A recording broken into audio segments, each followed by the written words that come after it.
Assalamualaikum warahmatullahi wabarakatuh. Innal hamdalillah nahmaduhu wa nasta'inuhu wa nastaghfiruh wa nastahdihi wa na'udzu billahi min shururi anfusina wa sayyiati a'malina may yahdihillahu fala mudilla lahu wa may yudlil fala hadiya lahu. Asyhadu an la ilaha illallah wahdahu la syarika lahu wa asyhadu anna Muhammadan 'abduhu wa rasuluhu la nabiyya ba'dah. Segala puji bagi Allah.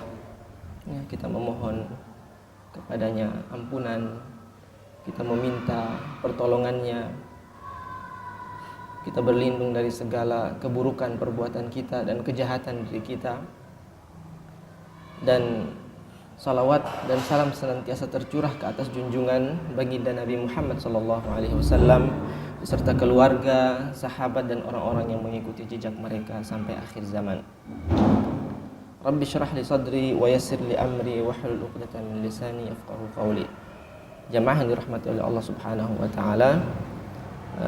Alhamdulillah, nikmat Allah begitu banyak ya, yang hampir-hampir tidak bisa kita hitung satu persatu. Jadi jika kita ingin tahu nikmatnya sehat, maka jalan-jalanlah ke rumah sakit. Jika kita ingin tahu nikmatnya akal, maka jalan-jalanlah ke penampungan, orang yang tidak waras atau rumah sakit jiwa. Jika kita ingin tahu nikmatnya kebebasan yang Allah berikan, maka lihatlah penjara-penjara. Jika kita ingin tahu nikmatnya kemerdekaan yang Allah berikan, maka kita lihatlah negara-negara yang dijajah, Palestina, atau yang sedang kacau, Suriah. Maka begitu banyak nikmat Allah Subhanahu wa taala yang dikaruniakan kepada kita. Saudara-saudaraku yang dirahmati oleh Allah Subhanahu wa taala, sebentar lagi ya, menghitung hari. Kurang dari 10 hari ya. Kurang lagi dari 10 hari kita akan menjamu tamu yang mulia, tamu yang agung, hadiah dari Allah Subhanahu wa taala, yaitu syahrul Ramadan, bulan puasa. Tema atau judul ceramah pada kesempatan yang berkah ini, pada waktu duha dan tempat yang berkah ini di Masjid Al-Mukhlisin, yaitu agar Ramadan tidak seperti tahun-tahun sebelumnya, agar Ramadan lebih bermakna lebih daripada tahun-tahun sebelumnya. Saudara-saudariku yang dirahmati oleh Allah Subhanahu wa taala, sekurang-kurangnya ada banyak ya, saya baca beberapa tips-tips dari ulama, para dai yang memberikan nasihat mereka tentang bagaimana menghadapi bulan Ramadan. Tapi saya rangkum dalam 3 poin. Yang pertama yaitu ma'rifatu fadlu syahri Ramadan. Ma'rifatu fadlu syahri Ramadan. Mengetahui keutamaan dari bulan suci Ramadan. Karena kita tidak akan tahu keutamaan bulan suci Ramadan kecuali lewat Rasulullah SAW. Dan kita tidak akan tahu nilai dari bulan suci Ramadan kecuali setelah kita mengetahui keutamaan-keutamaan yang ada di dalam bulan suci Ramadan.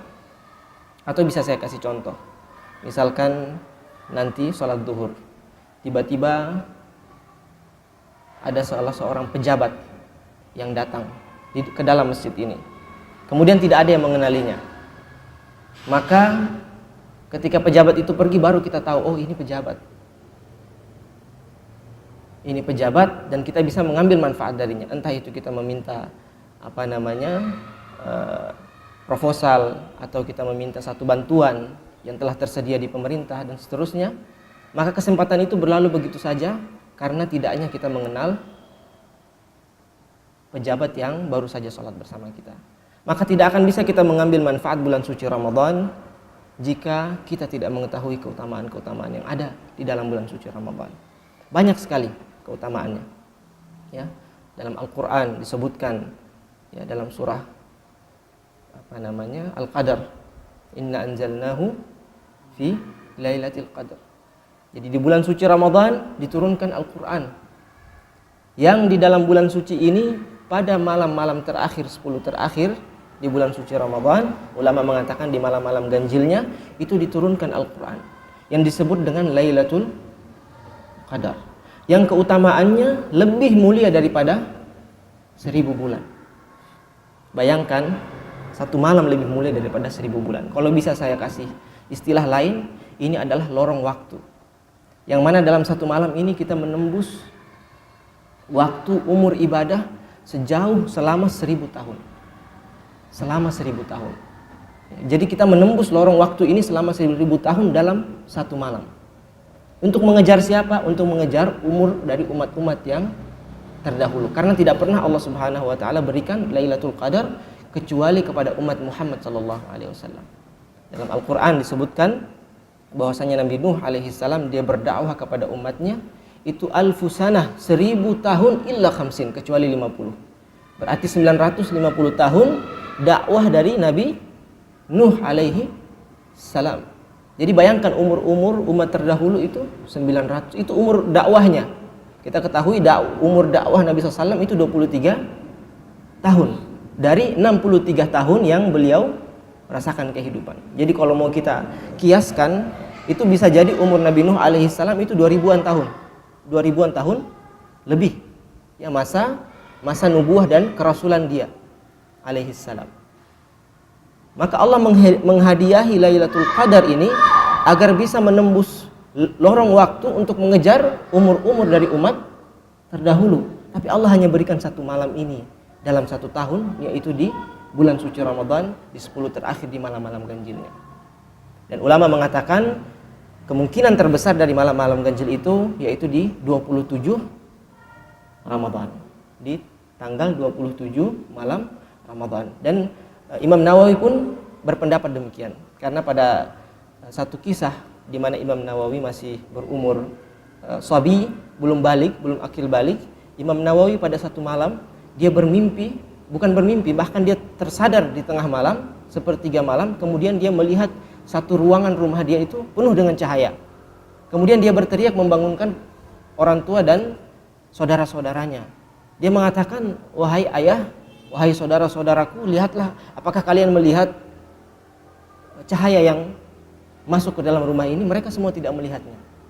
Kemudian setelah lewat waktu itu, ayahnya pun mengatakan bahwasanya dzalika alimtu anna fihi Lailatul Qadar.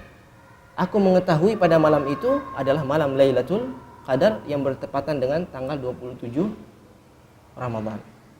Ya, saudara-saudaraku yang dirahmati oleh Allah Subhanahu wa taala, itulah keutamaan bulan suci Ramadan, di antaranya adanya Lailatul Qadar.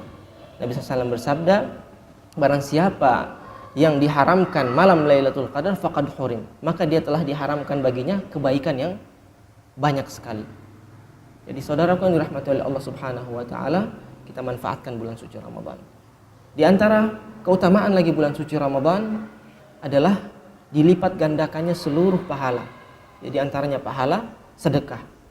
Nabi SAW bersabda, afdalus sadaqah sadaqatu Ramadan. Sebaik-baik sedekah yaitu sedekah di bulan suci Ramadan. Jadi boleh kita menabung 11 bulan gaji kita, uang kita, kemudian kita sedekahkan di bulan suci Ramadan. Ini jika tidak ada kebutuhan yang darurat. Kalau ada kebutuhan darurat, saudara kita, tetangga kita, atau siapa saja yang teman kita, sahabat, atau keluarga membutuhkan bantuan, maka keutamaannya lebih utama pada saat itu kita memberi sedekah. Apalagi jika bertemu antara darurat dengan keutamaan bulan suci Ramadan, tentu berlipat lagi keutamaan sedekah itu. Kemudian diantaranya juga yaitu pada bulan suci Ramadan dibelenggunya syaitan. Dibelenggunya syaitan. Dalam hadis dikatakan wasuffidatis syayatin. Dibelenggunya para syaitan. Kenapa dibelenggu para syaitan? Ini ulama mengatakan bahwa bisa jadi dibelenggunya syaitan itu secara hakikah. Artinya benar-benar dibelenggu oleh Allah Subhanahu wa taala, tidak mampu atau tidak bisa dia menggoda umat Muhammad sallallahu alaihi wasallam. Ada ulama juga yang mengatakan ini adalah majaz.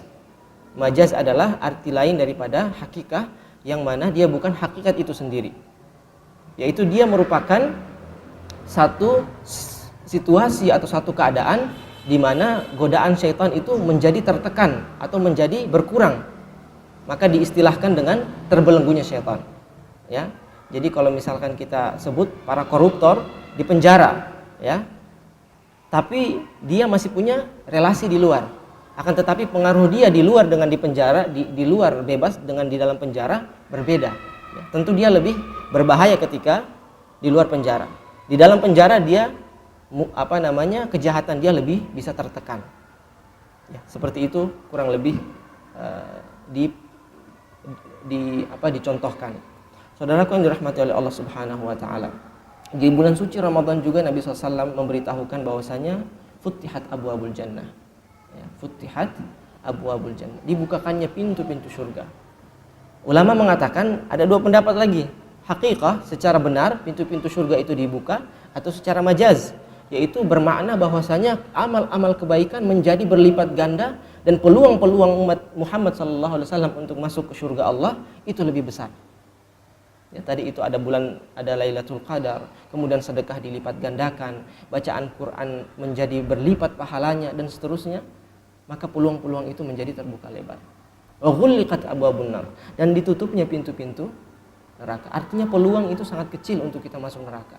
Jadi orang yang mendapati Ramadan kemudian dia tidak diampuni dosanya, kata Nabi SAW, bu'da man adraka Ramadan walam yughfar lahu fa in lam yughfar lahu famata.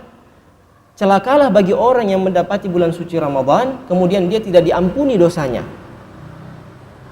Andaikan tidak diampuni di bulan suci Ramadan, yang mana pintu surga terbuka, pintu neraka tertutup, syaitan dibelenggu, peluang begitu besar, maka kapan lagi peluang ini dia dapati?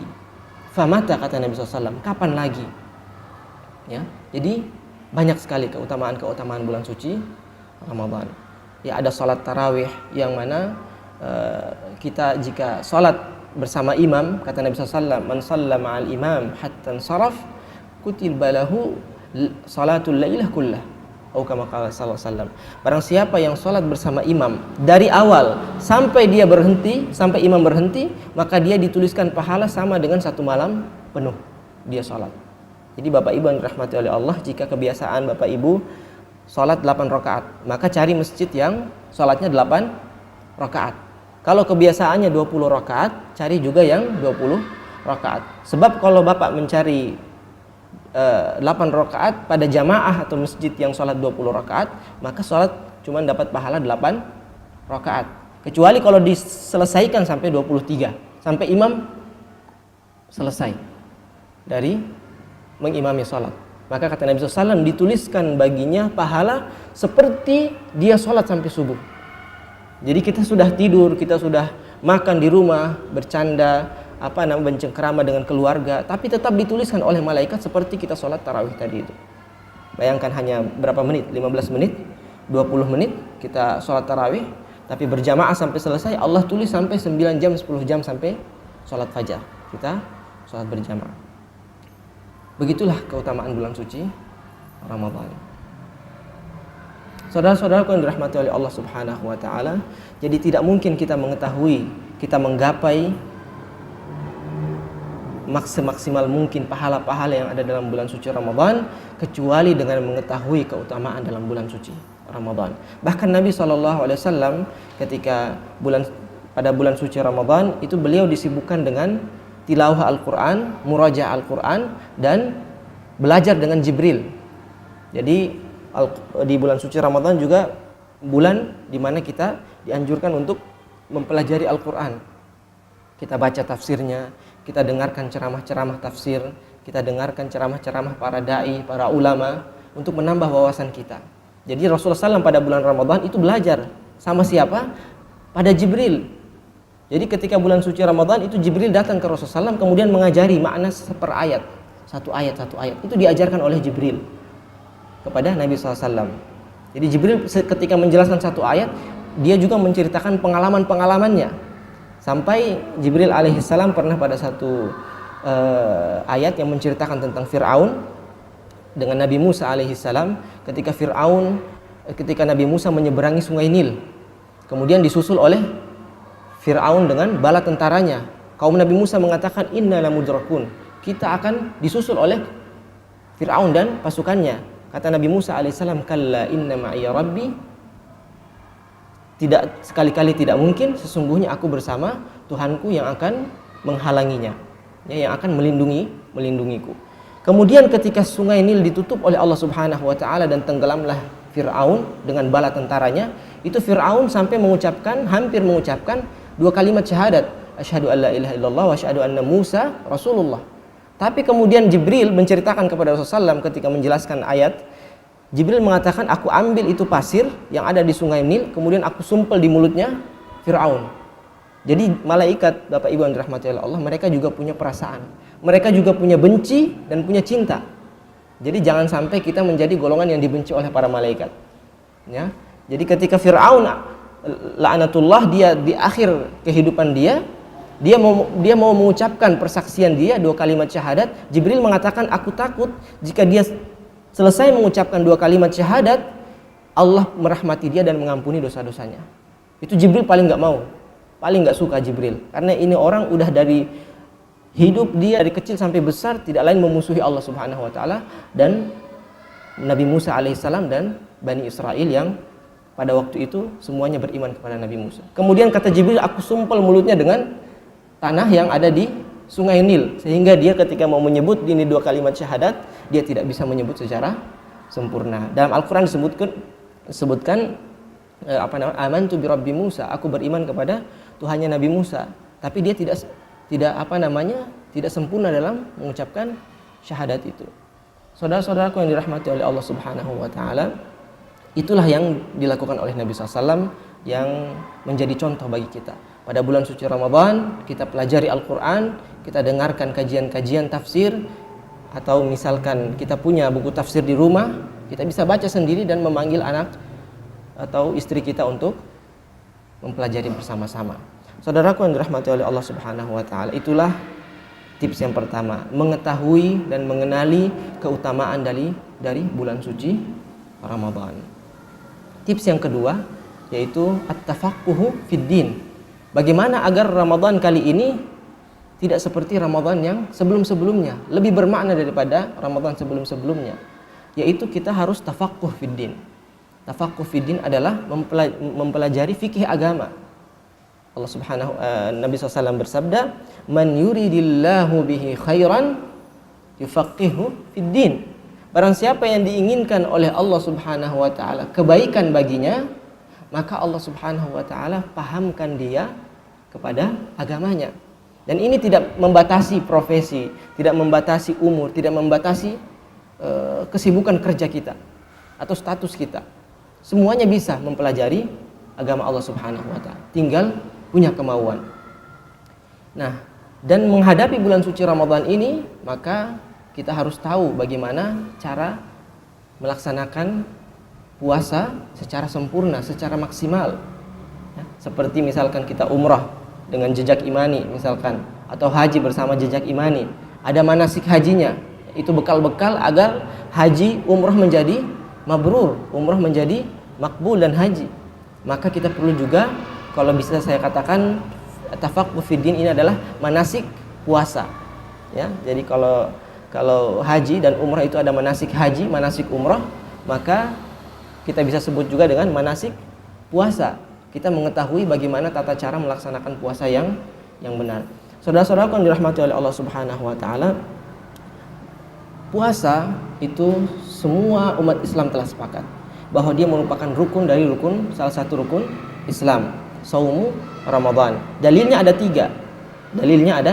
Yang pertama dari kitabullah, dari Al-Quran, yang kedua dari sunnah, yang ketiga dari ijma'. Dari kitabullah yaitu di surah Al-Baqarah kita biasa dengarkan, bahkan sudah hafal, yaitu Allah Subhanahu wa taala berfirman, ya ayyuhalladzina amanu kutiba alaikum musyam kama kutiba alal ladzina min qablikum la'allakum tattaqun. Wahai orang-orang yang beriman, telah diwajibkan atas kalian berpuasa sebagaimana diwajibkan kepada umat terdahulu. Dengan tujuan apa? Untuk menghasilkan satu derajat, yaitu derajat takwa. Jadi ya ayyuhalladzina aman, wahai orang-orang yang beriman. Ini merupakan satu kaitan, satu korelasi bahwasanya amalan puasa ini hanya mampu dikerjakan oleh orang yang beriman. Orang yang tidak beriman mustahil dia bisa kerjakan ini puasa, ya. Orang yang tidak beriman mustahil dia bisa kerjakan puasa, karena kejujuran yang sesungguhnya adalah pada orang yang puasa. Tidak ada yang bisa mengetahui saya lagi puasa atau Pak Rizaldi lagi puasa. Tidak ada yang bisa mengetahui. Yang mengetahui adalah dirinya dan Allah Subhanahu wa taala. Kalau orang salat kita bisa lihat dia salat. Orang haji kita bisa lihat dia haji pulang pakai topi haji putih. Ya. Orang zakat juga kita bisa lihat daftar di di masjid namanya sekian harta yang dia keluarkan, infakkan. Tapi puasa kata Allah Subhanahu wa taala, as-saumu li. Puasa adalah khusus untukku, wa ana ajzi bihi, akulah yang akan memberikan pahala puasa itu. Maka ya ayyuhalladzina amanu, panggilan Allah khusus kepada orang-orang yang beriman. Wahai orang-orang yang beriman, kutiba alaikumusiyam, telah diwajibkan atas kalian puasa. Kama kutiba alal ladzina min qablikum, sebagaimana telah diwajibkan atas kalian kepada orang-orang sebelummu. Jadi kenapa sampai Allah kaitkan dengan orang-orang sebelummu atau umat-umat terdahulu? Ini saya kasih contoh, misalkan saya punya anak 10, ya, saya punya anak 10, amin. Kemudian 9 anak saya sudah hafal Quran, tinggal yang bontot, yang paling bungsu. Kemudian saya bilang, wahai anak yang bontot, saya wajibkan kepadamu untuk menghafal Al-Quran. Dia protes, kenapa diwajibkan ayah pada saya menghafal? Karena kakak-kakakmu semuanya telah menghafal Al-Quran. Maka ini menjadi satu hiburan dan satu dorongan, satu motivasi. Kakak-kakak saya semuanya menghafal Quran, tinggal saya sendiri. Masa saya tidak bisa menghafal Al-Quran? Semua kakak saya mampu, ya. Masa saya tidak bisa? Maka Allah Subhanahu wa taala mengaitkan kama kutiba 'alal ladzina min qablikum, sebagaimana telah diwajibkan kepada umat-umat yang terdahulu ibadah puasa ini. Jadi jangan protes, jangan merasa berat, merasa susah dengan puasa ini. Kalau kamu pasti mampu. Dan memang betul kenapa sampai ayat ini pertama diturunkan, karena pada awal puasa itu umat Islam, umat Muhammad SAW itu berpuasa dari Isya sampai Maghrib. Dari Isya sampai Maghrib. Kenapa sampai dari Isya sampai Maghrib? Jadi ketika orang berpuasa itu dia hanya boleh makan jarak antara waktu Maghrib sampai Isya. Dia boleh berkumpul dengan istrinya, bercampur dengan istrinya itu antara waktu Maghrib sampai Isya. Jadi kurang lebih 1 jam 1/4 menit, 1 jam 15 menit.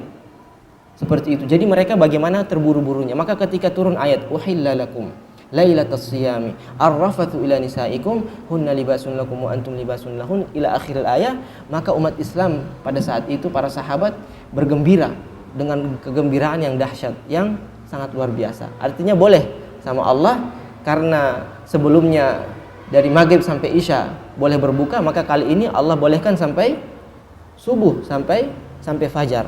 Hatta yatabayyana lakum al-khaytul abyadu minal khaytil aswad, sampai jelas antara siang dan malam, itulah batas kamu boleh berbuka. Jadi itu saudara-saudaraku yang dirahmati oleh Allah, kama kutiba 'alal ladzina min qabl, sebagaimana telah diwajibkan kepada kalian, kepada umat-umat terdahulu, la'allakum tattaqun, agar kalian menjadi golongan orang yang bertakwa. Jadi di sini kita bisa mengambil manfaat atau faedah, yaitu orang takwa itu di atas orang beriman. Jadi pertama ketika kita masuk Islam, kita muslim, ya. Kemudian ketika kita beriman, maka naik derajat kita menjadi mukmin. Mukmin ditempa lagi dengan ibadah puasa, naik lagi derajatnya menjadi muttaqin, orang-orang yang bertakwa. Dan muttaqin ini sederajat juga dengan orang yang muhsinin, orang-orang yang ihsan. Di dalam hadis Arba'in Nawawi yang kedua, Jibril bertanya kepada Sallam, akhbirni anil Islam, akhbirni anil ihsan, ya wahai Muhammad, beritahukanlah aku tentang ihsan. Kata Nabi SAW, anta'budallah, kamu menyembah Allah, ka'annaka tarahu, seakan-akan kamu melihatnya. Fa in lam takun tarahu, kalaupun engkau tidak melihat Allah, fa innahu yarak, ketahuilah bahwa sesungguhnya dia melihatmu. Ya, jadi orang yang ihsan adalah orang yang ibadahnya itu seakan-akan diawasi oleh Allah Subhanahu wa taala. Seakan-akan dia diawasi oleh Allah Subhanahu wa taala. Seperti misalkan seorang pekerja di satu kantor, dia kerja selalu diawasi oleh manajernya. otomatis kerja dia itu pasti rajin. Berbeda jika manajernya misalkan sedang absen atau tidak ada, pasti ya timbul malas-malasan, timbul naik turun kerjanya itu. Maka orang yang ihsan adalah orang yang muttaqin, orang yang ibadahnya itu seakan-akan diawasi oleh Allah Subhanahu wa taala. Sebagaimana dia puasa, itu dia rahasiakan, tidak ada yang tahu, maka begitu pula lah orang yang ihsan, hanya dia dan Allah Subhanahu wa taala yang tahu amal ibadah dia. Saudara-saudaraku yang dirahmati oleh Allah Subhanahu wa taala, itulah derajat takwa. Kenapa juga sampai kita mencapai derajat takwa ini dalam ibadah puasa? Karena kata ulama orang yang takwa ini orang yang menjauhi larangan dan mengerjakan perintah, ya. Begitu kan ininya pengertiannya, at-taqi alladzi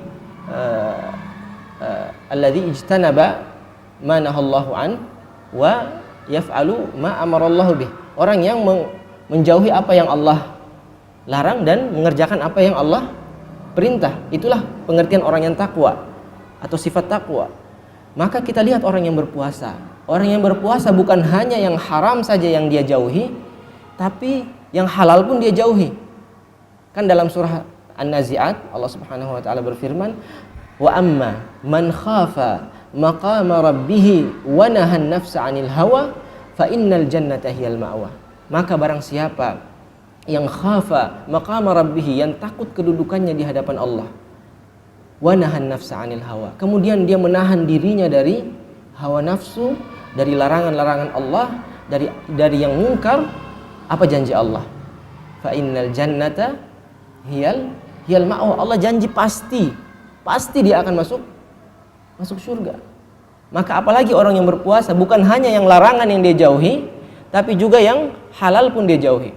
Kita lihat apa saja larangan puasa. Makan, halal tidak? Halal. Minum, halal tidak? Hubungan suami istri, halal tidak? Halal semuanya. Tapi ketika puasa ini semua dia tahan, ini semua dia jauhi.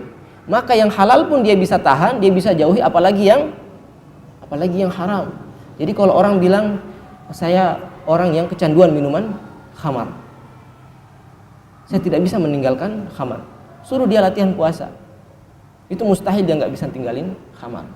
Atau orang yang kecanduan merokok, atau orang yang kecanduan hal-hal yang makruh yang ini, kemudian dia bertekad ingin meninggalkannya untuk lebih sehat, itu dia latih dirinya dengan puasa. Karena yang halal pun dia bisa tinggalkan, apalagi yang makruh, apalagi yang haram, tentu lebih mudah. Maka dari itu orang yang ditempa dengan puasa sebulan penuh di bulan suci Ramadan, dengan puasa yang benar sebenar-benarnya, maka dia akan keluar menjadi orang-orang yang attaqi, orang-orang yang bertakwa kepada Allah Subhanahu wa taala. Saudara-saudara yang dirahmati oleh Allah Subhanahu wa taala, itu dalil dari kitabullah, dari Al-Qur'an ayat 183 surah Al-Baqarah.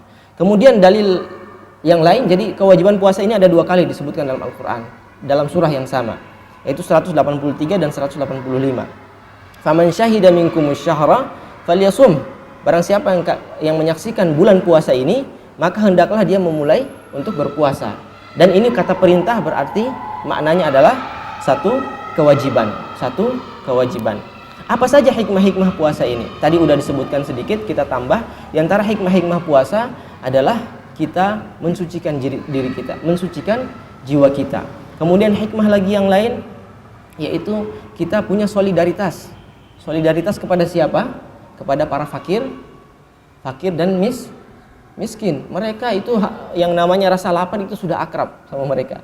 Yang namanya rasa haus, tidak ada makanan di rumah, bersusah payah mencari rezeki, itu sudah biasa bagi mereka. Nah, Allah menjadikan puasa ini sebagai satu latihan dan satu sifat solidaritas kemanusiaan, bahwa oh ternyata sebegini menderitanya yang namanya kelaparan, ya. Sebegini susahnya yang namanya kelaparan. Tentu apalagi dengan saudara-saudara kita yang berhari-hari, bahkan terkadang dia tidak menemukan apa yang dia bisa makan untuk berbuka puasa, ya. Dan ini hanya ada di Islam. Jadi orang-orang yang mengatakan solidaritas kemanusiaan, hak asasi manusia, itu mereka tidak punya latihan dan praktik selama sebulan penuh, kecuali umat Islam. Jadi Allah wajibkan ini puasa sebagai praktek nyata akan solidaritas terhadap kaum-kaum yang tidak mampu, yang lemah. Kemudian solidaritas juga, ini saya rasa lucu tapi hikmah besar, yaitu solidaritas kepada para jomblo. Ini sudah menikah semua. Pak Rizaldi sudah menikah? Belum. Nah, ini solidaritas kepada para jomblo. Kenapa? Karena di puasa ini bukan hanya nahan lapar dan haus, bukan nahan perut saja, tapi nahan yang di bawah perut juga. Betul tidak? Kita tidak boleh bercampur hubungan suami istri, walaupun kita nafsunya lagi tinggi, dorongan lagi kuat, tapi tidak boleh. Dan pelanggaran yang paling berat dalam puasa itu berhubungan suami istri. Pelanggarannya apa? Kafaratnya, yaitu kita memerdekakan satu orang budak. Kalau tidak punya, maka kita berpuasa selama 2 bulan berturut-turut. Jadi seperti kita minum obat bronkitis, tidak boleh putus-putus. Ya, kalau putus ulang lagi dari awal. Kemudian kalau tidak mampu lagi, kita kasih makan 60 orang fakir miskin dengan 1 porsi makanan yang ada di negaranya. Ya, seperti itu. Ini yang paling berat hukumnya. Tapi misalkan suami istri, si suami memaksa istri untuk berhubungan, maka yang mendapat kafarat atau dosa hanya si suami. Si istri cukup mengqadha atau membayar puasa di luar bulan suci Ramadan. Jadi saudara-saudaraku yang dirahmati oleh Allah, puasa juga mengajari kita solidaritas kepada para jomblo. Ya. Karena sesungguhnya jomblo itu makruh. Ya. Pada saat kita masa-masa jomblo itu makruh. Kata Nabi, karena Nabi SAW memerintahkan kita. Apa kata Nabi SAW? Kepada para pemuda, barang siapa yang sudah menemukan kemampuan al-ba'ah falyatazawwaj. Maka ini perintah, cepat-cepatlah menikah. Jadi mengakhirkan menikah merupakan satu kemakruhan, kecuali ada halangan-halangan yang syar'i. Maka saya heran dengan orang-orang tua kita yang ketika anaknya sudah ingin menikah kemudian dihalang-halangi. Ya. Kita lihat ketika anak kita sudah memiliki rasa tanggung jawab, kemudian walaupun dia belum mampu mencari nafkah, kita ajari dia, kita dorong, kita persiapkan sampai secepatnya dia bisa mampu untuk menikah. Karena ini juga merupakan sunnah dari Nabi SAW. Saya ceritakan sedikit kisah pribadi. Ketika umur 22 tahun saya menikah, kemudian saya bilang ke orang tua. Jadi orang tua saya 14 tahun baru punya anak pertama saya. Kemudian saya bilang ke ayah, saya ini umur udah 30 tahun lebih. Ayah kaget, loh kok sudah 30 tahun lebih, 35 tahun. Kenapa? Bukannya masih 20 tahun lebih, masih sekolah, masih kuliah juga. Kata saya, iya, ayah dulu kan 14 tahun tidak punya anak. Jadi 14 tahun tambah umur saya 21 tahun, 22 tahun, jadi 30 tahun lebih. Harusnya udah punya cucu.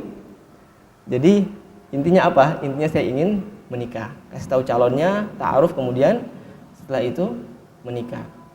Dan juga kata orang bijak, orang jika anaknya meminta nikah kemudian ditahan-tahan, atau anak muda ketika meminta nikah kemudian dihalang-halangi, itu sama dengan mengatakan kepada perempuan yang hamil mau melahirkan, kemudian dikatakan kepadanya jangan dulu melahirkan, sabar dulu.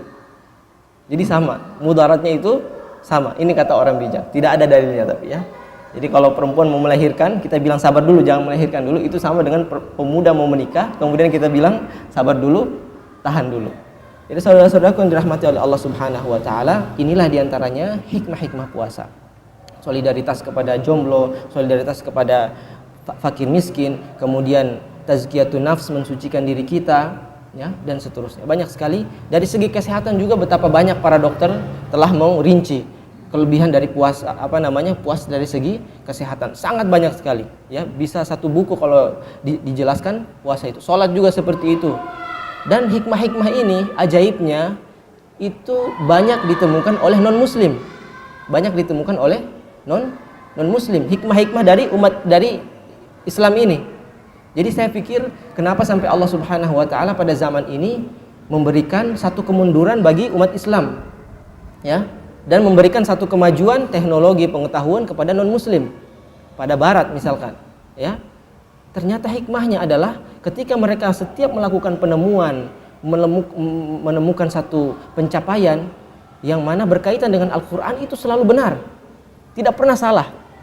Jadi berbeda jika misalkan umat Islam dikasih kemajuan oleh Allah Subhanahu wa taala, kejayaan, teknologi dan ilmu, kemudian kita menemukan kebenaran-kebenaran Al-Qur'an. Itu pasti orang-orang kafir, orang-orang musyrik mengatakan, itu kan agama mereka. Pasti mereka mengatakan seperti itu karena agama mereka. Tapi Allah jadikan kebenaran Al-Qur'an, kebenaran Islam muncul dari mulut-mulut mereka sendiri. Mulut-mulut yang mereka teliti ini. Jenggot saja ini, saudara-saudaraku yang dirahmati oleh Allah, jenggot ini setelah diteliti ternyata memiliki antibiotik. Jadi dikatakan bahwasanya teorinya adalah setiap yang memiliki bulu itu ada bakteri di dalamnya. Dan di jenggot ini memang ada bakteri, tapi karena sempitnya tempat, sesama bakteri itu saling perang, saling bunuh-bunuhan. Maka ketika mereka saling bunuh-bunuhan, mereka secara otomatis membentuk antibakteri atau anti kuman. Ya, kita biasa kenal antibiotik dan seterusnya. Dan semakin lama kita memelihara jenggot, semakin kuat antibiotik yang ada di jenggot kita. Dan dibuktikan orang yang punya jenggot dioleskan di sini kuman dan penyakit dan virus, dia tidak kenapa-napa, tidak sakit. Sementara orang yang tidak punya jenggot, sama sekali dicukur bersih, itu ketika dioleskan dengan virus, penyakit dan seterusnya, itu dia langsung terkena. Maka ini hikmah-hikmah yang mana perintah Rasulullah SAW adalah umat Islam memelihara jenggot. Jadi saudara-saudaraku yang dirahmati oleh Allah Subhanahu wa taala, itulah hikmah-hikmah yang ada dalam agama kita yang sangat mulia, agama Islam. Kemudian dalil yang kedua yaitu dalil dari as-sunnah. Dan sangat banyak sekali ya. Dari as-sunnah itu sangat banyak. Bunyal Islamu ala khamsin syahadatu alla ilaha illallah. Kemudian diantaranya saumu Ramadan, puasa Ramadan. Kemudian di hadis Jibril banyak sekali. Dalil yang ketiga adalah ijma', yaitu kesepakatan ulama dan semua umat Islam, bahwa umat Islam dan ulama sepakat bahwasanya puasa merupakan salah satu dari rukun Islam dan kewajiban yang harus ditunaikan oleh umat Muhammad sallallahu alaihi wasallam.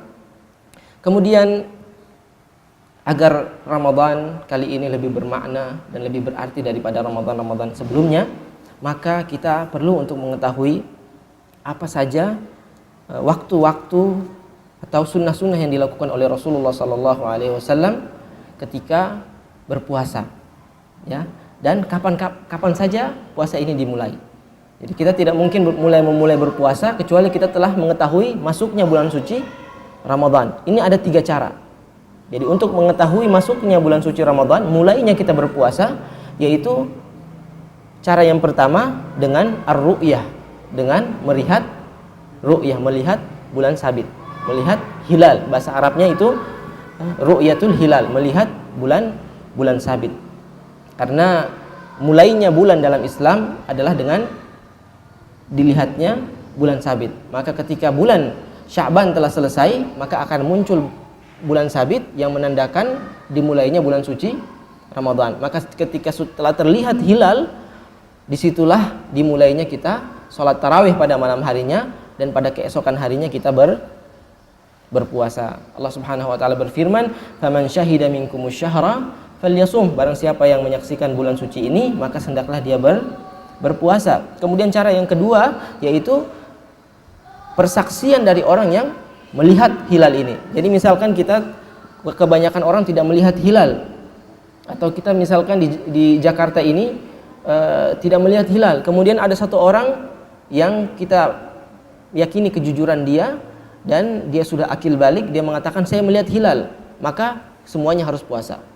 Karena dalam hadis Ibnu Umar berkata bahwasanya aku melihat hilal, aku beritahukan kepada Nabi SAW, aku telah melihat hilal atau bulan sabit.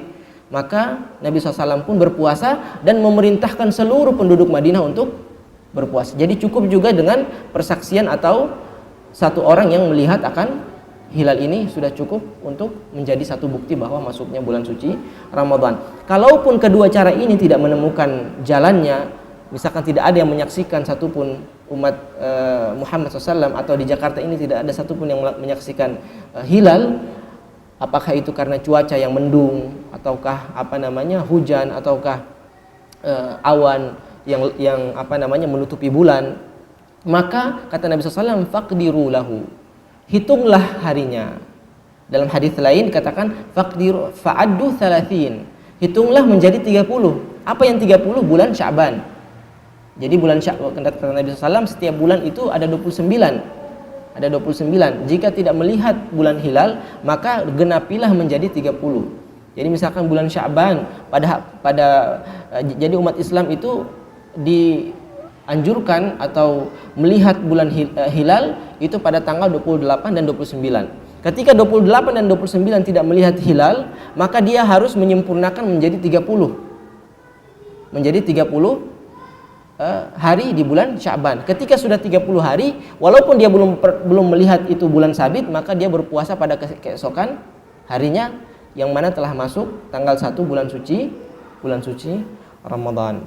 Saudara-saudaraku yang dirahmati oleh Allah Subhanahu wa taala, itulah awal mula kita menyambut bulan suci Ramadan. Jadi ada berapa cara tadi? Ada 3 cara. Dengan melihat atau melihat apakah berjamaah, ataukah yang kedua melihat satu orang, maka itu juga menjadi tanda masuk bulan suci Ramadan. Atau yang ketiga yaitu menggenapi bulan Sya'ban menjadi 30 hari. Ketika setelah 30 hari, maka keesokan harinya walaupun tidak melihat bulan sabit, maka kita telah wajib untuk berpuasa di bulan suci Ramadan. Makanya kenapa khilafnya Muhammadiyah dengan NU, karena beda cara. NU yang satu menggunakan cara melihat, yang satu lagi menggunakan cara menghitung, ya. Tapi ini memang bahkan di zaman Khulafaur Rasyidin pun terjadi. Yang di sini puasa, yang di sini belum mulai puasa. Yang di sini ketika puasa dia telah melihat hilal.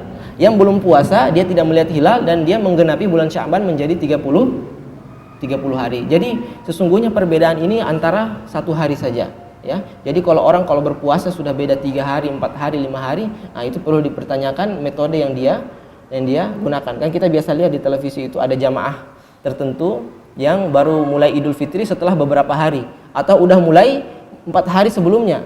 Nah, itu metode yang dia gunakan itu tidak ada sama sekali dalam tuntunan dari Nabi Muhammad SAW. Kemudian jamaah yang dirahmati oleh Allah Subhanahu wa taala, tadi itu telah disebutkan bahwa awal mulanya puasa itu diwajibkannya umat Islam berbuka hanya dalam jangka waktu maghrib sampai isya. Jadi puasa itu dari isya sampai lagi ke maghrib. Itu awal mulanya turun kewajiban berpuasa. Kemudian diringankan oleh Allah Subhanahu wa taala dengan ayat uhilla lakum lailatas siyam. Telah dihalalkan kepada kalian untuk bersenang-senang, untuk makan minum bercampur dengan istri kalian pada malam bulan suci Ramadan seutuhnya. Hatta yatabayyana lakum, sampai jelas kepada kalian al khaitul abyadu minal khaitil aswad. Antara malam dan siang. Jadi bagaimana kita membedakan malam dan siang? Jadi ketika matahari fajar itu telah terlihat cahayanya, maka disitulah kita stop sahur atau kita memulai puasa. Dan ketika matahari telah hilang bentuknya seutuhnya, jadi ketika telah terbenam seutuhnya walaupun ada cahayanya, masih ada cahayanya, itu pun telah sampai waktu berbuka.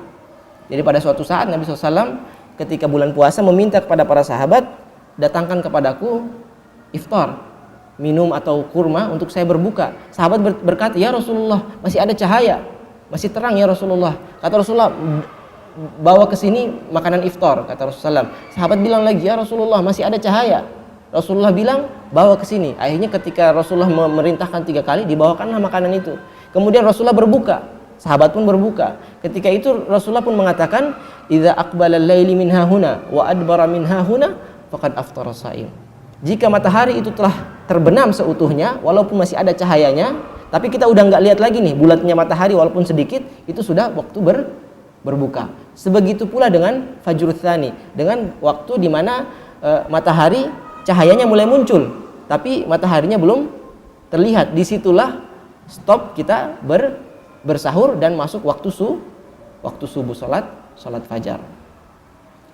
Jadi bisa difahami ya bagaimana hatta yatabayyana lakumul khaitul abyadu minal khaitil aswadi minal fajr. Dan sekarang sudah kita bisa banyak sekali cara-caranya itu tauqid ya. Ini ada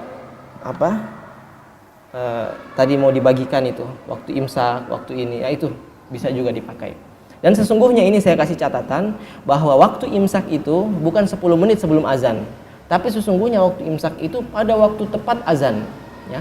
Tapi boleh kita hati-hati ya, boleh terserah. Tapi sesungguhnya 10 menit itu waktu yang berkah sebenarnya. Karena di zaman Nabi SAW imsaknya ada imsaknya, tapi pada saat azan, bukan 10 menit sebelum azan.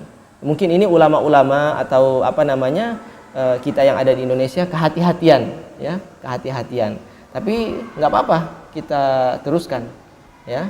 Bahkan para sahabat ketika mereka masih mengunyah telah dimulai azan diselesaikan itunya, yang di mulutnya diselesaikan, ditelan kemudian minum air, setelah itu dilanjutkan puasanya. Tapi tidak berlama-lama, dipercepat. Bukan kita makan banyak-banyak kemudian kita simpan sampai duha baru kita telan. Nah, itu salah juga. Jadi Bapak Ibu yang dirahmati oleh Allah Subhanahu wa taala, ada juga kebiasaan umat Islam yang buruk, ya. Saya katakan kebiasaan yang buruk, yaitu kebiasaan mengawalkan sahur. Jadi sunnahnya itu kita mengakhirkan sahur. Itu sunnahnya. Jadi orang yang mengawalkan sahur, jadi terkadang mereka punya kebiasaan bergadang sampai jam 2, jam 3, ya. Kemudian sebelum tidur mereka sahur duluan, ya. Kenapa ini kebiasaan buruk? Ulama mengatakan ada beberapa kesalahan. Di antaranya adalah mereka berpuasa sebelum waktunya berpuasa. Karena puasa itu artinya al-imsak, ya. Artinya al-imsak, menahan. Jadi ketika kita menahan sebelum pada waktu kita berpuasa, yaitu pada waktu azan fajar, makanya kenapa sampai sunnahnya itu diakhirkan, karena memang waktu menahan puasanya itu waktu azan. Tapi ada orang yang sahur itu jam 12 malam, jam 1 malam, jam 2 malam. Ini ulama mengatakan satu kesalahan, yang mana dia berarti berpuasa menahan dari jam 2 sampai waktu maghrib. Artinya dia melebihkan puasa dia, walaupun sah puasa dia, tapi ini merupakan satu kesalahan. Yang lebih besar lagi kesalahan dia ketika dia sahur kemudian dia tertidur dan tidak sholat subuh berjamaah. Artinya karena begadang itu kemudian dia makan, sudah kekenyangan dan seterusnya, dia tidur sampai sholat subuhnya lewat berjamaah, tidak di masjid. Yang lebih parah lagi yang ketiga, yaitu bukan hanya sholat subuh berjamaahnya tidak di masjid, bahkan sholat subuhnya sudah gabung dengan sholat duha. Jadi subuh duha. Itu yang lebih parahnya lagi.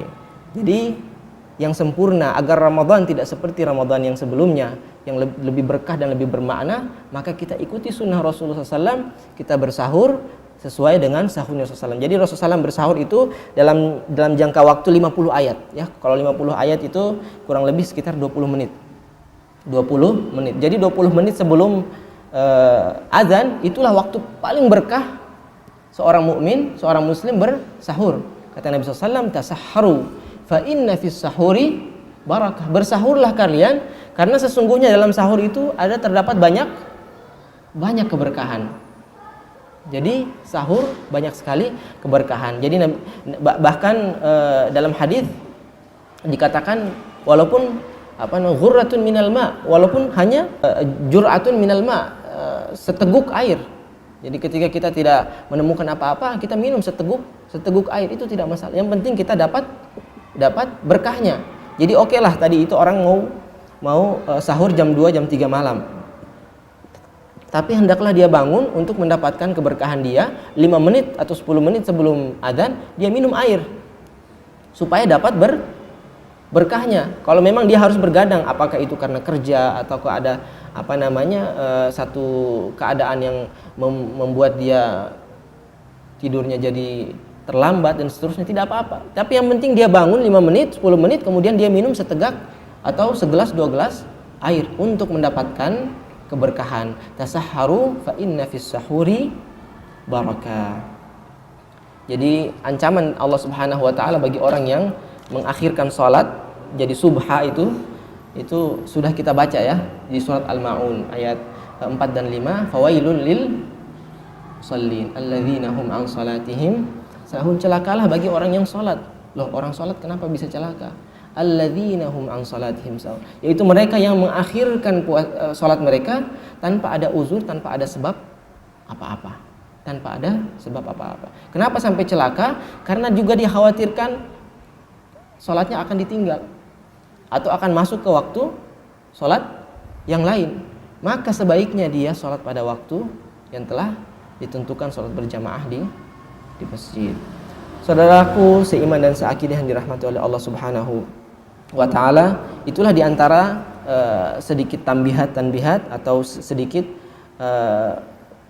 tips-tips, dan juga ada beberapa tips-tips yang lain, yaitu ketika kita berpuasa tadi itu kita menjauhkan diri kita dari hal-hal yang halal. Hal-hal yang halal, makan, minum, dan hubungan suami istri, al-jima'.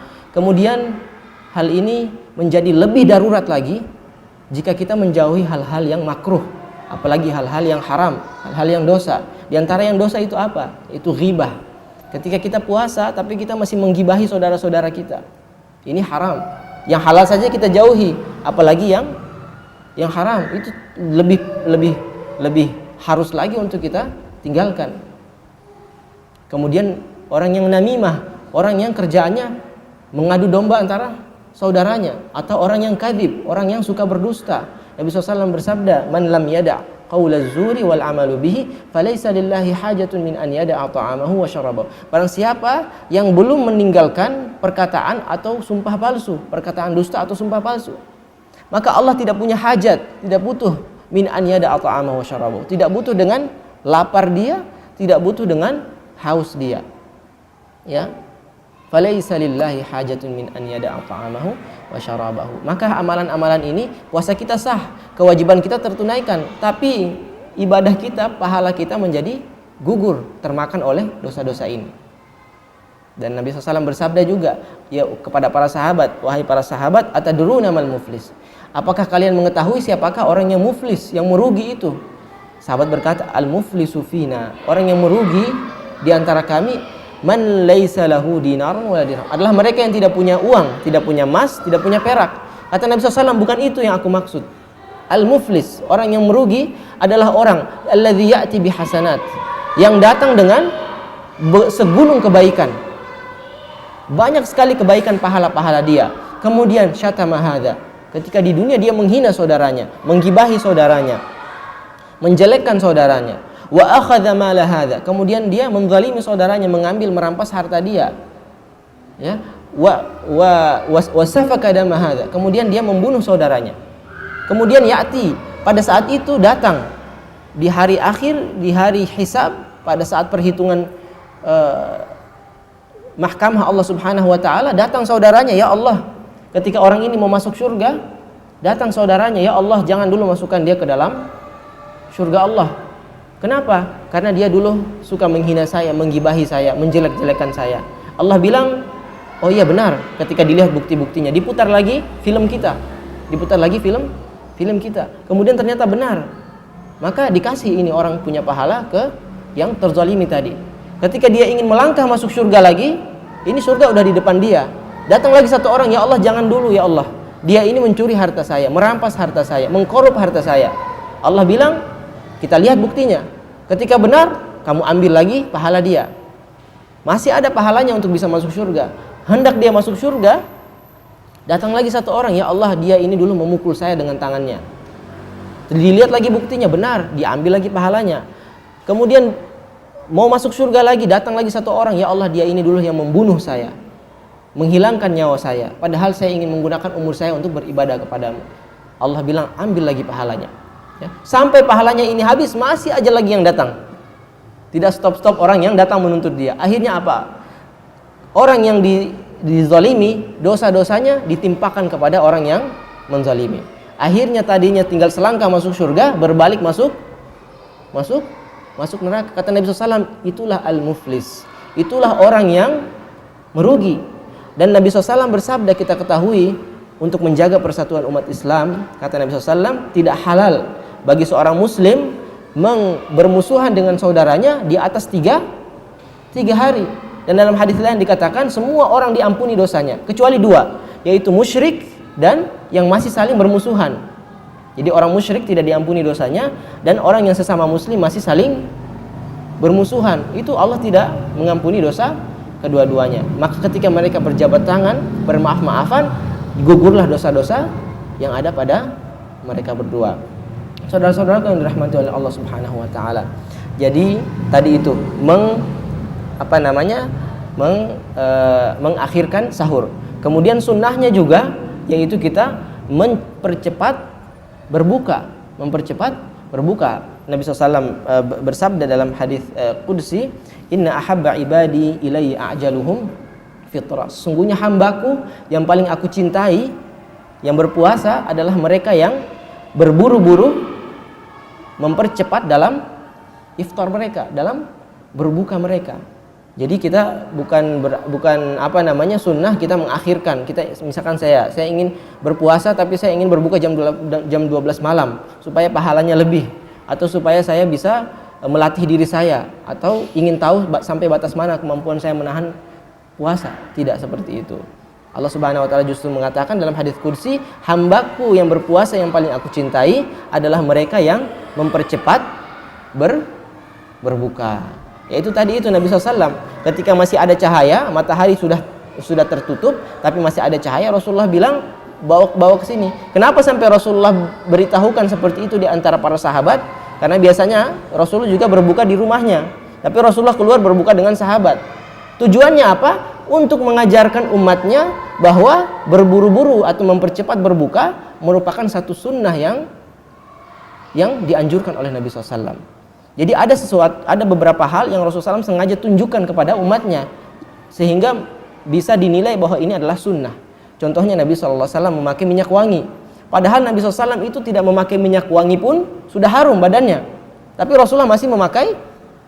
Ini menunjukkan sunnahnya memakai wewangian. Rasulullah SAW matanya itu sudah berkuhol. Kuhol itu celak mata. Rasulullah jadi kalau tanpa celak mata pun matanya telah hitam dan seperti orang memakai celak, tapi Rasulullah pun masih pakai celak mata, ya, sebab ini menunjukkan bahwa satu sunnah. Rasulullah giginya itu bersih putih, mulutnya harum, tapi Rasulullah masih memakai siwak karena menunjukkan bahwasanya mengajarkan kepada umatnya bahwa ini adalah satu hal yang sangat baik, sangat positif dan sunnah yang sabit.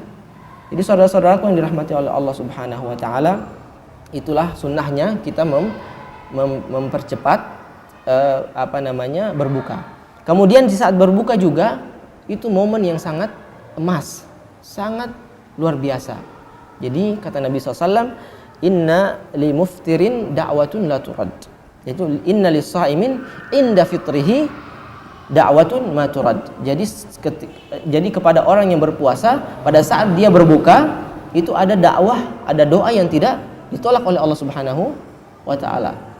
Jadi bayangkan orang yang mengakhirkan berbuka sampai malam, padahal waktu berbuka itu maghrib, berarti dia telah melewati satu kesempatan emas, yaitu berdoa kepada Allah Subhanahu wa taala. Ya. Dan doa-doa itu yang ma'thurat itu ada dua. Di antaranya Allahumma laka sumtu wa ala rizqika aftartu. Itu juga sunnah. Yang biasa kita lihat dengar di radio, Allahumma laka sumtu wa bika amantu ala rizqika aftartu bi rahmatika arhamar rahimin. Itu sunnah. Kemudian juga sunnah yang lain yaitu dhahabadh dhama'u wabtallatil uruq wa thabatal ajru insyaallah. Dhahabadh dhama'u, telah hilang dahaga, haus. Wa dhahabadh dhama'u wabtallatil uruq, dan telah basah kerongkongan. Wa thabatal ajru insyaallah, dan telah tancap atau telah mantap pahala dari Allah insyaallah. Seperti itu. Itu diantara doa-doa yang ma'thur yang diajarkan oleh Nabi SAW. Terserah kita mau tambah juga, terserah kita. Misalkan kita mau tambah, ya Allah berikanlah keberkahan kepada rezeki saya, berikanlah kesalihan kepada anak saya dan istri saya. Ya Allah jadikanlah saya orang yang cinta kepada salat. Ya Allah perbanyaklah sahabat-sahabat yang saleh ya Allah untuk diri saya. Ya Allah ampunilah dosa orang-orang tua saya. Itu kita hajat masing-masing kita minta kepada Allah. Inna lis-shaimi 'inda fitrihi da'watun ma turad. Kesungguhnya bagi orang yang puasa ketika berbuka ada doa yang tidak ditolak oleh Allah Subhanahu wa taala. Jadi saudaraku yang dirahmati oleh Allah Subhanahu wa taala, sudah berapa? Ya, banyak ya. sunnah-sunnah anjuran dan beberapa peringatan-peringatan supaya kita bisa lakukan ketika puasa. Nah, tadi itu bagaimana Rasulullah SAW berpuasa. Kemudian ketika telah sempurna ibadah kita, telah kita mengetahui bagaimana puasa yang baik, maka kita perlu juga mengetahui apa saja yang merusak puasa ini. Jadi ketika misalkan saudara punya motor, saudara Rizaldi punya mobil misalkan, tahu bagaimana cara merawat mobil ini, tapi di samping itu tahu juga untuk menghindari mobil ini dari kerusakan. Bagaimana caranya untuk tidak kecelakaan, tidak terkena musibah dan seterusnya. Begitu juga dengan puasa. Ketika kita telah sempurna tata cara puasa, maka kita juga harus mengetahui apa saja yang merusak puasa ini sehingga tidak mengurangi pahala kita. Di antaranya yang membatalkan puasa yaitu al-jima', yaitu berhubungan suami istri. Tadi itu sudah saya jelaskan kondisi-kondisinya, di mana jika suami mengajak istri, kemudian istri dengan sukarela menjawab kemauan suami, maka dua-duanya harus satu memerdekakan budak masing-masing, yang kedua masing-masing harus puasa 2 bulan berturut-turut, enggak putus, kemudian atau memberi makan 60 orang fakir miskin, itu per orang. Jika misalkan suami meminta istri berhubungan, kemudian istri tidak mau, tapi suami memaksa, maka terjadilah, maka yang wajib membayar kafarat, membayar denda hanya siapa? Si suami. Istri tidak terkena. Istri hanya punya kewajiban mengganti dengan hari yang lain saja. Itu yang paling tinggi hukumannya.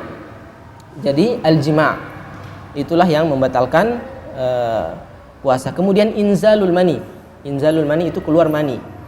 Apakah dengan misalkan kita nggak berhubungan suami istri, tapi kemudian berhubungan yang sampai keluar mani, ya, tidak sampai bercampur, tapi entah mubasyarah, bercumbu atau segala macamnya, kemudian keluar mani, maka itu pun membatalkan puasa. Atau juga kita biasa dengar onani, ya, onani itu juga membatalkan puasa, tapi tidak sampai kita kasih makan 60, kita kasih makan ini, kita cukup mengganti dengan hari yang lain, ya, mengganti dengan hari yang lain, karena puasa itu tidak ada kafaratnya kecuali dengan mengganti dengan puasa yang semisalnya.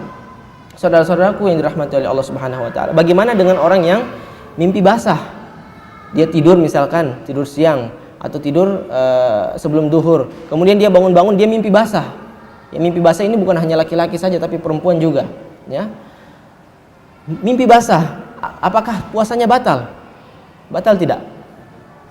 Tidak batal, karena tidak disengaja, biduni ikhtiyarihi, tanpa kesengajaan yang dia lakukan. Jadi bisa dibedakan, ya, jangan sampai ketika orang mimpi basah kita bilang, oh, puasa ente batal, harus ganti ini. Enggak. Kalau mimpi basah enggak. Kalau disengaja baru batal. Kemudian orang yang misalkan dia ketika malamnya mimpi basah, kemudian dia sahur dalam keadaan junub. Apakah sah sahurnya dia? Sah puasanya dia? Kemudian dia baru mandi setelah azan, sah tidak puasa dia? Sah, ya, sah puasa dia. Begitu juga dengan orang yang haid, orang yang nifas, itu walaupun telah masuk azan, telah lewat, maka dia boleh mandi setelah azan atau bersuci setelah azan, walaupun dia sahur dalam keadaan junub, dalam keadaan haid, atau dalam keadaan belum mandi bersih dari haid, atau belum mandi bersih dari nifasnya. Saudara-saudaraku yang dirahmati oleh Allah Subhanahu wa taala, jadi jima, kemudian keluar mani, kemudian yang ketiga yaitu makan dan minum, ya. Makan dan minum itu tidak boleh, kan jelas dalilnya. Ada juga yang misalkan yang kita ragu-ragukan, misalkan infus, ya. Infus juga tidak boleh kita lakukan dalam keadaan puasa, karena itu juga sama dengan makanan, memberi masuk makanan ke dalam tubuh kita. Apakah itu infus, apakah itu vitamin dan seterusnya, ya, itu semuanya tidak dibolehkan. Ulama mengatakan ada yang masih diperdebatkan, yaitu masalah pengobatan, yaitu pengobatan yang suntik. Jika darurat tidak apa-apa, tapi kalau jika bisa diakhirkan sampai berbuka, maka diakhirkan, ya, untuk menjaga keutuhan puasa, karena ini masih masuk daerah perbedaan ulama. Ada yang mengatakan batal, ada juga yang mengatakan belum batal. Kemudian ada kondisi yang lain lagi yang lebih bahaya lagi yang kita tidak sadari, yaitu memakai tetes mata. Ya, memakai tetes mata. Kita mata gatal atau apa, kemudian kita beli di apotik pakai tetes mata, itu pun tidak diperbolehkan. Bahkan pakai kuhul itu pun tidak boleh. Ya, tidak boleh. Jadi ini harus menjadi satu bekal bagi kita, jangan sampai kita tidak tahu dan terjerumus ke dalam kesalahan ini. Jadi tetes mata nggak boleh, infus tidak boleh, suntikan untuk pengobatan juga dikhawatirkan bisa membatalkan, ya, walaupun masih menjadi perbedaan di antara para ulama. Kemudian yang keempat yaitu ikhrajud dam minal badan, keluarnya darah dari badan kita. Keluarnya darah seperti apa? Berbekam, ya, berbekam. Tapi kalau misalkan kita ke dokter, kemudian kita cari tahu golongan darah kita ini O ataukah B ataukah AB, ya, itu boleh karena sedikit saja. Tapi kalau banyak itu tidak dibolehkan. Banyak tidak dibolehkan. Donor darah juga apalagi. Donor darah itu pun membatalkan puasa. Kemudian ada lagi al-qai'u, at-taqayyu, muntah, ya, muntah yang disengaja, ya. Selalu yang disengaja itu batal. Kemudian yang tidak disengaja tidak batal. Dalilnya apa? Nabi SAW bersabda, "Man dzara'ahul qai' falaysa 'alaihi qada." Barang siapa yang terdorong atau terpaksa untuk muntah, maka dia tidak wajib untuk mengqada. Dia cukup melanjutkan puasa dia. Muntah selesai, jika masih mampu dia lanjutkan. Jika dia sudah lemas, sudah ini, maka dia batalkan, kemudian dia ganti di hari yang lain. Yang jelas tidak membatalkan puasa dia. Kalau orang yang sengaja, kita tahu biasa para artis atau orang-orang yang kaya ingin biasa kalau ke rumah makan yang mewah, itu mereka untuk menjaga tubuhnya tidak naik, berat badannya tidak naik, itu biasa mereka pesan makanan tapi untuk dicicipi di mulut. Setelah itu mereka pergi ke kamar mandi, ke WC, dimuntahin lagi makanan itu. Jadi dimuntahin lagi makanan itu. Jadi mereka pesan makanan enak-enak banyak, mereka makan banyak sekali malah. Tapi mereka kamar mandi kemudian dipakai jari atau pakai obat atau apa, kemudian dimuntahkan lagi makanan itu. Itu demi menjaga penampilan supaya tidak berat badan tidak naik dan seterusnya. Ini termasuk yang disengaja yang membatalkan puasa seseorang. Saudara-saudaraku yang dirahmati oleh Allah Subhanahu wa taala, kemudian tidak boleh juga kita dalam wudu, ketika wudu terlalu dalam berkumur-kumur. Nabi SAW melarang itu, menjadi makruh. Kata Nabi SAW, "Baligh fil istinsyaq illa fis siyam." Perbaguslah atau perdalamlah istinsyaq. Istinsyaq itu memasukkan air ke dalam hidung, ya, kecuali dalam kondisi puasa. Cukup sedikit saja sampai ke permukaan hidung, jangan sampai ke dalam. Dikhawatirkan masuk dan tembus ke ke perut kita atau ke lambung kita. Itu menjadi satu yang makruh. Saudara-saudaraku yang dirahmati oleh Allah Subhanahu wa taala, selanjutnya yaitu kita masuk kepada hukum-hukum mengqadha. Masih ada waktu, ya, mengqadha puasa kita. Bagaimana kita mengqadha puasa kita? Nah, orang yang mengqadha puasa ini ada beberapa golongan. Ulama mengatakan ada 4. Siapa aja yang 4 ini? Bapak Ibu yang dirahmati oleh Allah. Orang yang musafir, itu dia boleh berbuka dan mengqadha puasa dia. Siapa lagi? Orang yang al-marid, orang yang sakit. Jadi sakit yang diharapkan kesembuhannya. Maka ketika dia sembuh, dia mengganti puasa dia setelah dia sembuh. Kemudian juga ada orang yang hamil atau menyusui. Ketika dia khawatir akan bahaya dari bayinya atau kandungannya. Kalau saya puasa, kata dokter, bisa berbahaya bagi janin saya atau bisa berbahaya bagi bayi yang saya susui atau tidak akan keluar air ASI-nya, maka dia berbuka. Itu dibolehkan. Kemudian juga jika misalkan dia menyusui kemudian dia lemas sekali. Ibu-ibu kan biasa begitu. Dia menyusui tapi dia keluar semua energi dan tenaga yang dia makan ketika sahur. Kemudian dia lemas dan tidak mampu berpuasa, maka dia boleh untuk berbuka. Jadi saudara-saudaraku yang dirahmati oleh Allah Subhanahu wa taala, itulah kondisi orang-orang yang boleh berbuka. Kemudian ada lagi satu kondisi di mana orang yang dia sakit tapi tidak bisa sembuh lagi. Sakitnya itu permanen. Sampai dia sudah divonis tidak bisa lagi dia sembuh, maka cukup dia diganti perharinya dengan memberi makan satu orang fakir miskin. Jadi misalkan kita punya orang tua yang sudah tua, tidak mampu lagi berpuasa, itu kita harus hitung tahun ini dia sudah tidak berpuasa, maka setiap hari kita harus memberi makan satu orang fakir miskin. Jadi 30 orang fakir miskin harus kita beri makan. Tahun depan lagi seperti itu. Ini untuk mengganti puasanya orang yang ajiz, orang yang sudah tidak mampu, atau orang yang sakitnya tidak bisa lagi diharapkan kesembuhannya, seperti itu. Jadi orang yang tidak bisa sembuh lagi, maka dia hanya cukup untuk mengganti dengan memberi makan satu orang fakir miskin. Ada juga orang yang dia mengqadha puasanya, misalkan perempuan yang haid. Jadi Aisyah radhiyallahu anha mengatakan, sesungguhnya saya mengganti puasa Ramadan saya pada bulan Sya'ban. Jadi 1 bulan lagi hampir Ramadan, itu baru diqadha ini puasanya Aisyah radhiyallahu anha. Karena lima kanati Nabi SAW, dia berkata karena kedudukan dari Nabi SAW. Dan kita tahu Ummul Mukminin itu seperti ibu-ibu negara. Mereka ada tamu, mereka sibuk memberi makan, ada tamu, mereka siap mempersiapkan segala sesuatunya. Jadi sibuk mereka, ibu-ibu negara, Aisyah radhiyallahu anha, Hafsah, Zainab, Safiyah dan seterusnya, itu mereka sibuk. Jadi mereka sampai-sampai membayar utang puasa mereka itu pada saat bulan Sya'ban, hampir masuk bulan Ramadan.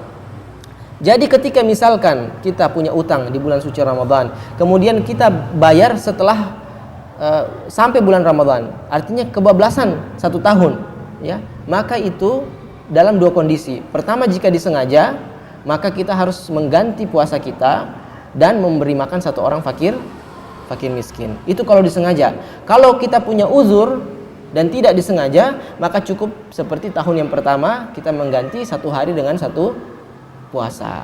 Saudara-saudaraku yang dirahmati oleh Allah Subhanahu wa taala, itulah diantaranya bagaimana kita mengqadha puasa kita, dan bagaimana kondisi-kondisi orang yang sakit, orang yang hamil, orang yang menyusui dalam berpuasa. Semoga bermanfaat. Telah selesai kita dalam fikih puasa. Jadi tips yang pertama tadi mengetahui fadlu syahri Ramadan, mengetahui keutamaan bulan suci Ramadan. Kemudian agar puasa kita lebih bermakna daripada bulan-bulan sebelumnya, kita mengetahui fikih puasa. Karena berbeda orang yang melaksanakan satu ibadah dengan meniru orang tanpa memiliki ilmu, dengan orang yang punya ilmu dan dia melaksanakan puasa itu. Jadi kata ulama, al-ilmu qabla al-amal. Segala sesuatu itu harus dengan ilmu dulu sebelum diamalkan. Karena tanpa ilmu tidak sempurna amal kita ini, atau bisa jadi sah tapi tidak maksimal. Maka agar Ramadan kali ini lebih bermakna daripada Ramadan sebelumnya, kita perlu untuk tafaqquh fid din. Kita perlu untuk mempelajari manasik puasa. Ya, manasik puasa perlu untuk kita kuasai. Selanjutnya yang ketiga, saudara-saudaraku yang dirahmati oleh Allah Subhanahu wa taala, yaitu kita sangat perlu untuk memperbanyak doa. Ya, baik di sebelum Ramadan, kemudian ketika bulan Ramadan, ya, kita harus perbanyak doa, ya. Dan Nabi SAW sudah ajarkan itu. Allahumma ballighni Ramadan, ya Allah, sampaikanlah aku pada bulan suci Ramadan, karena begitu banyak pahala dan begitu banyak keutamaan dari bulan suci Ramadan itu. Kemudian ketika bulan suci Ramadan, kita berdoa kepada Allah untuk dijauhkan dari sifat-sifat riya, sifat-sifat sum'ah, sifat-sifat yang menggugurkan pahala-pahala kita. Ya Allah, taqabbal siyami. Ya Allah, terimalah puasa kita. Ya, begitu juga dengan seluruh ibadah-ibadah. Maka penting sekali doa, ya. Dan dalam bulan puasa ketika kita berdoa, itu kita tanamkan di dalam diri bahwasanya doa ini adalah untuk ibadah kepada Allah Subhanahu wa taala. Di samping itu permintaan, tapi itu merupakan ibadah kepada Allah Subhanahu wa taala. Karena doa kita ini ada 3 kondisi. Yang pertama diterima kemudian dikabulkan oleh Allah. Yang kedua diterima kemudian ditunda dikabulkannya oleh Allah Subhanahu wa taala. Yang ketiga tidak dikabulkan di dunia tapi dipersiapkan pahala yang begitu besar di akhirat. Kita tahu Nabi Ibrahim alaihissalam ketika dia berdoa Rabbi ja'alni muqimas salah wa min dzurriyyati. Ya Allah, jadikanlah aku orang yang mendirikan salat dan keturunanku. Pertanyaannya, siapa keturunan Nabi Ibrahim yang paling sempurna salatnya? Bapak Ibu yang dirahmati oleh Allah, siapa keturunan Nabi Ibrahim alaihissalam yang paling sempurna salatnya? Yaitu Nabi Muhammad sallallahu alaihi wasallam. Berapa jarak antara Nabi Ibrahim dengan Nabi Muhammad? Kurang lebih 3.000-4.000 tahun. Artinya doa Nabi Ibrahim saja itu baru Allah kabulkan setelah 4.000 tahun. Setelah 4.000 tahun.